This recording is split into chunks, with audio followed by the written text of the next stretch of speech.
pandémie a mis en évidence ce que les économistes et toute personne avertie savaient et savent désormais avec certitude.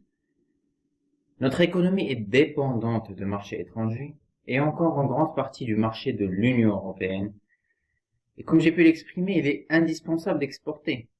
Mais il est vital d'avoir un large éventail de clients à l'export. Et un marché interne qui contribue fortement à la dynamique de la valeur ajoutée pour tous les secteurs. Et notamment les secteurs qui, dès le départ ou au fil de la révolution, sont devenus orientés vers l'export. Le tourisme, les industries, notamment automobiles, aéronautiques et textiles, le cinéma aussi. Je cite ces secteurs particuliers car ce sont ceux parmi les secteurs exportateurs qui ont été le plus impactés lors des 3 mois d'urgence sanitaire et de surcroît la fermeture des frontières aux personnes. Que nous ayons été obligés de mettre en place l'état d'urgence sanitaire au Maroc est une chose, mais que cela se soit produit au printemps et non en été en est une autre. Et c'est en soi une chance, surtout pour le secteur du tourisme. La situation aurait été plus catastrophique et les professionnels ont eu le temps de s'adapter, en tout cas pour ceux qui ont fait cet effort. Et il est tout de même important de soulever que le secteur agricole et de l'agroalimentaire n'ont pas été réellement affectés par cette pandémie, que ce soit sur le marché national ou international. Et ils ont même bénéficié du ralentissement de l'activité agricole dû à la pandémie dans des pays concurrents et qui exportent vers des marchés similaires aux clients des producteurs marocains. Ceci dit, ce secteur reste très vulnérable et on aurait été dans des situations similaires à ces pays qui ont mal géré le risque sanitaire.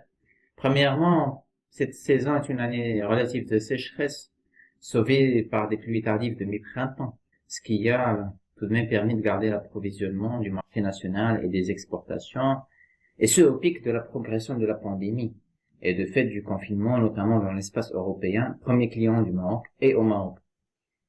Deuxièmement, des incidents comme celui de la contamination au coronavirus, qui s'est avéré à très grande échelle dans l'exploitation et l'usine de conditionnement de fraises dans la zone de la Mimouna, est dramatique.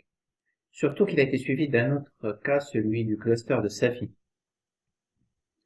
D'une part, au vu de la contamination des personnes en soi, mais d'autre part, la contamination potentielle de l'image de notre brand Moroccan Food, après des décennies de travail sur ce brand.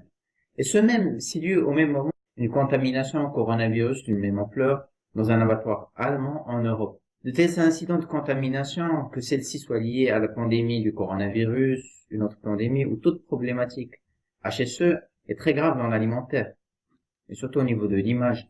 Imaginez que des faits pareils se soient produits en mars. Cela aurait impacté notre secteur exportateur et peut-être même réduit notre consommation nationale à un seuil de strict minimum. Et cela aurait eu un impact sur l'activité du secteur avec des répercussions socio-économiques critiques. Du coup, je crois qu'il est primordial de mettre en place un système avancé de gouvernance et d'assurance qualité entre ministères de tutelle concernés et autorités de contrôle, et de donner surtout plus de poids et de moyens à ces autorités. Et c'est ce qui soulève aussi un point crucial, et j'interpelle toutes les parties concernées, et notamment l'ONSA. Il faut fournir un effort important dans le contrôle strict du secteur de la restauration.